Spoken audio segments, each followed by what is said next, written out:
పితా పుత్ర పవిత్రాత్మ నామమున ఆమేన్.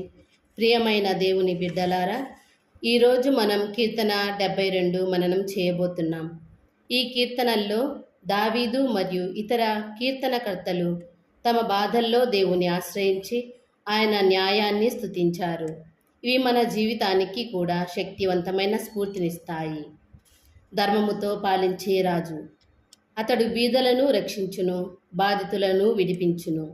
ఇది సొలొమోన్ కోసం లేదా ఆయన రాజ్యాన్ని గురించి రాయబడింది. కానీ ఇది కేవలం మానవరాజు గురించినది కాదు. భవిష్యత్తులో రానున్న క్రీస్తు యేసుని గురించిన ప్రవచనంగా కూడా చెప్పబడింది.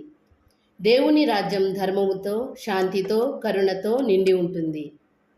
దేవుని ధర్మముతో పాలించే రాజు.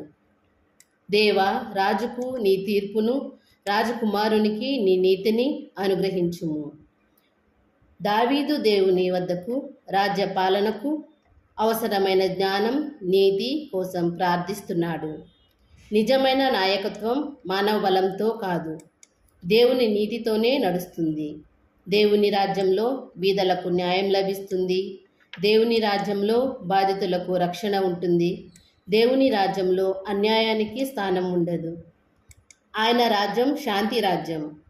అతని దినములలో నీతి వృద్ధి పొందును, సమాధానము విస్తరించును. దేవుని రాజ్యం శాంతితో నిండినది. మన జీవితాల్లో దేవుని రాజ్యం స్థాపించబడినప్పుడు మన హృదయంలో కూడా శాంతి ఉంటుంది. దేవుడు పాలించే చోట కలహం కంటే శాంతి, అన్యాయం కంటే న్యాయం విస్తరిస్తాయి. ఆయన రాజ్యం సర్వజన రాజ్యం. అతడు సముద్రం నుండి సముద్రం వరకు ఏలును. దేవుని రాజ్యం ఒక్క ప్రాంతానికి పరిమితం కాదు, అది ప్రపంచమంతటా వ్యాపిస్తుంది. ప్రతి జాతి, ప్రతి మోకాలు ఆయన ముందు వంగుతుంది. యేసు రాజ్యం రాజకీయ రాజ్యం కాదు, అది ఆత్మీయ రాజ్యం. మనమంతా ఆ రాజ్యంలో భాగస్వాములం. బీదల పట్ల కరుణ. అతడు బీదలను రక్షించును, బాధితులను విడిపించును. యేసుక్రీస్తు సేవలో ఇది స్పష్టంగా కనబడింది. ఆయన ఎప్పుడూ బలహీనుల పక్షాన నిలిచాడు. దేవుని రాజ్యం అంటే కేవలం శక్తి కాదు, దయ, కరుణ, సేవ. మన జీవితంలో కూడా దేవుని రాజ్యం ప్రతిబింబించాలంటే మనం ఇతరుల పట్ల దయ, ప్రేమతో ప్రవర్తించాలి. ఆయన నామము నిత్యముగా ఉండును. అతని నామము యుగ యుగములకు నిలుచును. దేవుని రాజ్యం తాత్కాలికం కాదు.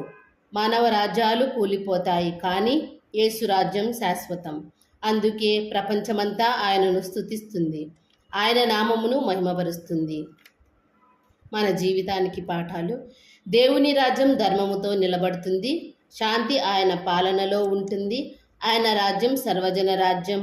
ఆయన రాజ్యంలో బలహీనులు రక్షింపబడతారు. ఆయన రాజ్యం శాశ్వతం. మనం ఆయన రాజ్యంలో సాక్షులుగా జీవించాలి. ప్రార్థన. ప్రభువా, నీ ధర్మముతో నిండిన రాజ్యానికి మేము కృతజ్ఞతలు తెలుపుతున్నాను. బీదల పట్ల నీ కరుణ మాకు ఆదర్శం. మా జీవితంలో నీ రాజ్యం ప్రతిబింబించినట్లు మమ్మల్ని మార్చుము. శాంతి, ధర్మం, ప్రేమతో జీవించే శక్తి ఇవ్వుము. నీ నామము యుగ యుగముల వరకు మహిమపరచబడునుగాక. యేసు నామంలో ప్రార్థిస్తున్నాము. ఆమేన్.